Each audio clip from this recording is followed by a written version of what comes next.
नमस्कार दोस्तों, स्वागत है एक और नई वीडियो में। दोस्तों हम आपके लिए लेकर आ चुके हैं आपका स्मॉल 3.0 की वर्कशीट का सॉल्यूशन, जो कि दोस्तों आपके 30 जुलाई यानी कि 30 जुलाई का सॉल्यूशन है। दोस्तों आज के इस वीडियो में हम आपको 30 जुलाई का कक्षा 9वीं के विज्ञान का सॉल्यूशन बताएंगे स्मॉल 3.0 का, ठीक है। इसलिए वीडियो को लास्ट तक जरूर देखें, वीडियो को बीच में कहीं पर भी स्किप ना करें। ये आपकी वर्कशीट है, यहाँ पर देख सकते हैं, ठीक है। कक्षा 9 रहेगी आपकी, दिनांक है 30 जुलाई, जो कि मैंने आपको बता दिया है। विषय विज्ञान है और अध्याय का नाम है दोस्तों क्या हमारे आसपास के पदार्थ शुद्ध हैं, और टॉपिक का नाम है दोस्तों भौतिक एवं रासायनिक परिवर्तन, ठीक है। आपको पता ही होगा आपके टॉपिक है, ठीक है। तो देखिए पहला क्वेश्चन था हमारा, ठीक है। डायरेक्ट हम क्या फालतू की बात नहीं करते, सीधे टॉपिक पे आते हैं, क्वेश्चन के और उनके आंसर देखते हैं, ठीक है। आंसर दोस्तों आपको कोई भी बता देगा, लेकिन आपको समझ में भी आना चाहिए, जिससे कि आपको आने वाले समय में काम आए, ठीक है। नॉलेज होनी बहुत ज़्यादा जरूरी है। ऐसे अगर आप आंसर लिख लेंगे तो उससे कोई ज़्यादा फायदा आपको नहीं होगा, ठीक है। देखिए किसी पदार्थ के कौन कौन से गुण भौतिक गुण कहलाते हैं, भौतिक गुण किसे कहते हैं, ठीक है। तो सबसे पहले हमें बताना होगा कौन कौन से वे गुण होंगे जो भौतिक गुण होंगे पदार्थ में, ठीक है। फिर हमें उसकी डेफिनेशन भी बतानी है। चलिए दोस्तों इसका आंसर सबसे पहले हम देख लेते हैं, ठीक है। सबसे पहले हम भौतिक गुणों की सूची देख लेते हैं।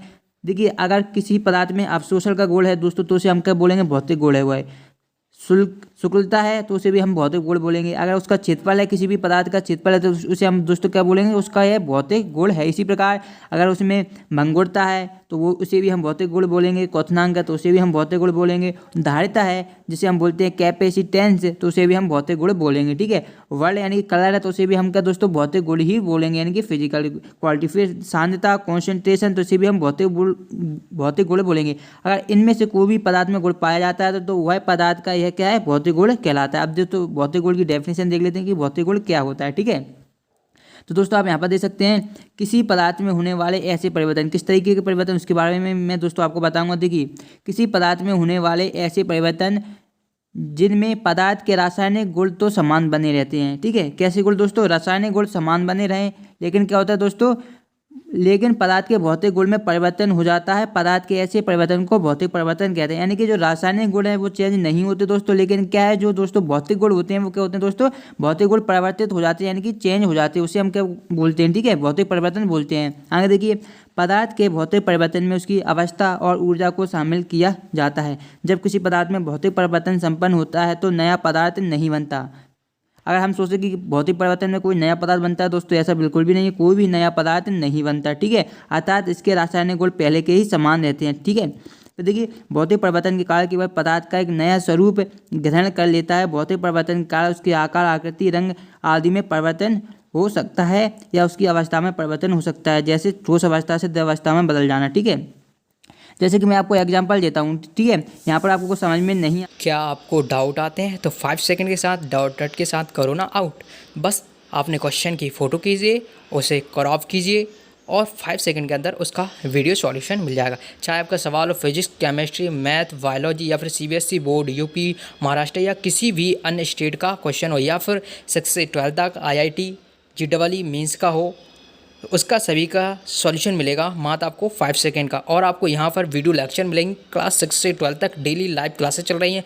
ये आपकी क्लासेस इंग्लिश हिंदी दोनों माध्यम में चल रही हैं। तो अभी डाउनलोड कीजिए डाउटनेट ऐप को, लिंक डिस्क्रिप्शन नहीं आया होगा। देखिए यहाँ पर क्या लिखा गया है दोस्तों, देखिए पूरे एक एक मैं बात को आपको समझाता हूँ। देखिए पदार्थ के भौतिक परिवर्तन में उसकी अवस्था और ऊर्जा को शामिल किया जाता है, ठीक है। जब किसी पदार्थ में भौतिक परिवर्तन संपन्न होता है तो नया पदार्थ नहीं बनता।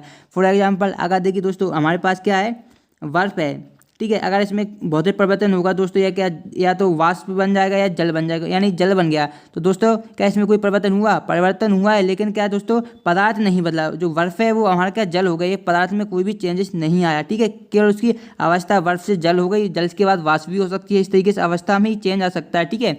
या यहाँ पर लिखा गया है कि नया पदार्थ नहीं बनता, अर्थात इसके रासायनिक गुण पहले के ही समान रहते हैं, क्योंकि जल के जो रासायनिक गुण है दोस्तों वही हमारे क्या है, बर्फ के भी रहते हैं। जो कि जल का रासायनिक सूत्र H2O होता है, तो बर्फ का भी यही होता है, ठीक है। इस तरीके से आप समझ गए होंगे, ठीक है।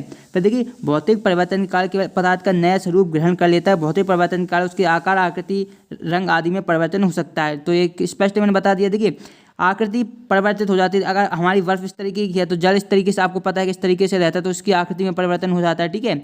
रंग में भी परिवर्तन हो सकता है और उसकी अवस्था में भी दोस्तों परिवर्तन हो सकता है, ठीक है। अवस्था को मैंने बता दिया, जल से वाष्प भी बन सकता है और क्या आपका बर्फ भी बन सकता है, तो अवस्था में भी परिवर्तन हो सकता है, जैसे ठोस से द्रव अवस्था में बदल जाना। इस तरीके से आपका क्वेश्चन नंबर फर्स्ट का आंसर हो चुका है। आप देखते हैं क्वेश्चन नंबर सेकंड दोस्तों। क्वेश्चन सेकंड है दोस्तों हमारा, किस प्रकार के परिवर्तन से नया पदार्थ बनता है, परिवर्तन क्या कहलाता है। तो हमें बताना है कि नया जो यहाँ पर क्या नया पदार्थ नहीं बन रहा था जो भौतिक परिवर्तन में, तो किस परिवर्तन में दोस्तों हमारा नया पदार्थ बनता है उसके बारे में हमें बताना है। तो दोस्तों यहाँ पर देख सकते हैं क्वेश्चन सेकंड का आंसर, किसी पदार्थ के रासायनिक गुणों में परिवर्तन करने पर नया पदार्थ बनता है, इस परिवर्तन को रासायनिक परिवर्तन कहते हैं। ठीक है, तो भौतिक परिवर्तन में दोस्तों नया पदार्थ नहीं बनता, लेकिन जो रासायनिक परिवर्तन होता है दोस्तों हमारा उसमें क्या है, परिवर्तन कर दिया रासायनिक तो नया पदार्थ बनता है, इस परिवर्तन को हम दोस्तों रासायनिक परिवर्तन कहते हैं। तो ये आपका सेकंड क्वेश्चन का आंसर है। इसके एग्जाम्पल भी मैं दोस्तों आगे दूंगा कि रासायनिक परिवर्तन से किस प्रकार से नया पदार्थ बनता है, वो भी मैं वीडियो में आपको आगे बताऊंगा, इसलिए वीडियो को पूरा जरूर देखो। और लाइक नहीं किया तो लाइक जरूर कर दें। यहाँ पर देख सकते हैं हमारा जो क्वेश्चन आ चुका है तीसरे क्वेश्चन को दोस्तों आप यहाँ पर देख सकते हैं ध्यानपूर्वक कि निम्नलिखित में भौतिक या रासायनिक परिवर्तन में वर्गीकृत कीजिए। तो दोस्तों हमें बताना है कि कौन सा भौतिक है कौन सा रासायनिक। ठीक है, तो आपको लिखने के साथ साथ ये भी पता होना चाहिए कि कोई भी भौतिक परिवर्तन क्यों है और रासायनिक परिवर्तन क्यों होता है। देखिए पौधे की वृद्धि, ठीक है दोस्तों, जो पौधे की वृद्धि होती है तो मैं आपको सिंपल भाषा में बता देता हूँ। जो भी दोस्तों भौतिक परिवर्तन होगा क्या है, उसमें अवस्था में कोई भी चेंजेस, अवस्था में परिवर्तन होंगे लेकिन उसके जो गुण हैं वो नहीं बदलेंगे। ठीक है, देखिए पौधे में वृद्धि होगी दोस्तों, तो पौधे में वृद्धि किस तरीके से, पेड़ जब बढ़ता है तो उसमें पत्ती आती हैं और गिर जाती हैं। ठीक, इस तरीके से परिवर्तन होता है। तो ऐसा जो परिवर्तन होता है दोस्तों वो होता है हमारा रासायनिक परिवर्तन। ठीक है, इसमें दोस्तों क्या अवस्था में परिवर्तन आ जाता है। ठीक है, अब लोहे में जंग लगना, तो दोस्तों यह आपका रासायनिक परिवर्तन है, लोहे में जंग लगना भी। लेकिन जल से बर्फ बना, ये मैंने आपको पहले ही बता दिया है कि जल से अगर बर्फ बनेगी दोस्तों, जल से अगर हमारा बर्फ बनी तो दोस्तों बर्फ से भी हम क्या बना सकते हैं दोस्तों, बर्फ से भी हम जल बना सकते हैं। क्या बना सकते हैं दोस्तों, जल। तो ये किस तरीके का परिवर्तन हो जाएगा दोस्तों, हमारा हो जाएगा भौतिक परिवर्तन। अगर हम जल से बर्फ बना सकते हैं तो बर्फ से हम जल भी बना सकते हैं। अगर इस प्रकार के परिवर्तन दोनों तरफ होते हैं तो उसे हम बोलते हैं दोस्तों भौतिक परिवर्तन। ठीक है, इसी प्रकार खाना पकाना, तो खाना हम पकाएंगे तो ये हमारा रासायनिक हो जाएगा। कागज़ का फटना दोस्तों, देखिए कागज़ को अगर आप फाड़ देंगे यानी कि कागज़ टुकड़े कर देंगे तो उन टुकड़ों से आप दोबारा कागज़ भी बना सकते हैं, तो ये हमारा भौतिक परिवर्तन हो जाएगा। इसी प्रकार कागज़ का जलना दोस्तों ये रासायनिक परिवर्तन है, क्योंकि अगर कागज़ को हमने जला दिया उससे फिर हम क्या है दोस्तों, क्या है पुनः कागज़ नहीं बना पाएंगे, क्योंकि कागज़ जल जाएगा तो कार्बन बन जाएगा। ठीक है, इस तरीके से आपको ध्यान रखना है, तो ये आपका रासायनिक परिवर्तन हो जाएगा। ठीक है, फिर देखिए नेक्स्ट क्वेश्चन आता है दोस्तों। नेक्स्ट क्वेश्चन यहाँ पर आप देख सकते हैं, नेक्स्ट क्वेश्चन हमें दिया गया था यहाँ पर देखिए कि तत्व यौगिक और मिश्रण की परिभाषा लिखी तथा उदाहरण भी दीजिए। तो हमें तीन की डेफिनेशन लिखनी है, तत्व यौगिक और मिश्रण की। ठीक है, और एग्जाम्पल भी हमें देने, ये बात भी आपको ध्यान में रखना है। ठीक है, तो चलिए दोस्तों देख लेते हैं इनका भी आंसर। देखिए तत्व क्या होता है, एक ही प्रकार के परमाणु से मिलकर बना पदार्थ दोस्तों, पदार्थ तत्व कहलाता है। यानी एक ही प्रकार के जो क्या है परमाणु हैं तो उनसे मिलकर जो पदार्थ बनता है उन्हें हम तत्व कहते हैं। जैसे कि सोना तत्व है, चांदी तत्व है, ऑक्सीजन, हाइड्रोजन, ये क्या है दोस्तों तत्व हैं, जो कि आवास सारणी में आपको देखने को मिल जाएंगे। ठीक है, फिर आता है यौगिक क्या होते हैं, तो दो या दो से अधिक तत्वों का एक निश्चित अनुपात। ठीक है, ध्यान रखना है, निश्चित अनुपात आपको जरूर लिखना है, निश्चित अनुपात में मिलाने पर यौगिक बनता है। जैसे कि HCl, ठीक है, और H2O को अगर हम देखिए HCl को 1:1 में और H2O को 2:1 में मिलाएंगे तो दोस्तों हमारे क्या बन जाएगा, यौगिक बन जाएगा। तो यहाँ पर देख सकते हैं। अब मिश्रण की बात करते हैं, दो या दो से अधिक इसमें यौगिक आवश्यक होते हैं, दो या दो से अधिक पदार्थों को किसी भी अनुपात में, यहाँ पर निश्चित अनुपात था यौगिक में, लेकिन मिश्रण में आप किसी भी अनुपात में मिलाने पर मिश्रण बनता है। जैसे कि चीनी में अगर आप देखिए जो आपकी चीनी है, चीनी में अगर आप नमक डाल देंगे दोस्तों तो ये आपका क्या बन जाएगा, आपका मिश्रण बन जाएगा। इसी प्रकार अगर नमक में आप चीनी डाल देंगे तो भी आपका मिश्रण बन जाएगा। कुछ भी चीज़ आप दो चीज़ मिला लें किसी भी अनुपात में तो दोस्तों वो क्या होता है, हमारा मिश्रण होता है। इस तरीके से ये आपका आंसर हो जाएगा। ठीक है, और लास्ट क्वेश्चन है उसका भी दोस्तों आंसर देख लेते हैं। लास्ट क्वेश्चन में हमसे कुछ डेफिनेशन पूछी गई थी, यहाँ पर देख लेते हैं। मैं आपको एक बार बता देता हूँ जिससे आपको कन्फ्यूजन ना हो। देखिए धातु जैसे कि लोहा, पीतल, एल्यूमिनियम या तांबा में मौजूद निम्न गुणों को परिभाषित कीजिए। पहला है सुचालकता, आघातवर्धीनता, तन्यता और ध्वनिकता। तो इनकी हमें डेफिनेशन लिखनी है। ठीक है, सबसे पहले चालकता की देख लेते हैं दोस्तों, उसके बाद आगे देखेंगे। ठीक है, यहाँ पर देखिए चालक क्या होता है, जिन पदार्थों में से होकर विद्युत धारा प्रवाहित हो सकती है वे विद्युत चालक या सुचालक कहलाते हैं। ठीक है, और यह गुण क्या कहलाता है दोस्तों, चालकता कहलाता है। ठीक है, फिर देखिए नेक्स्ट है हमारा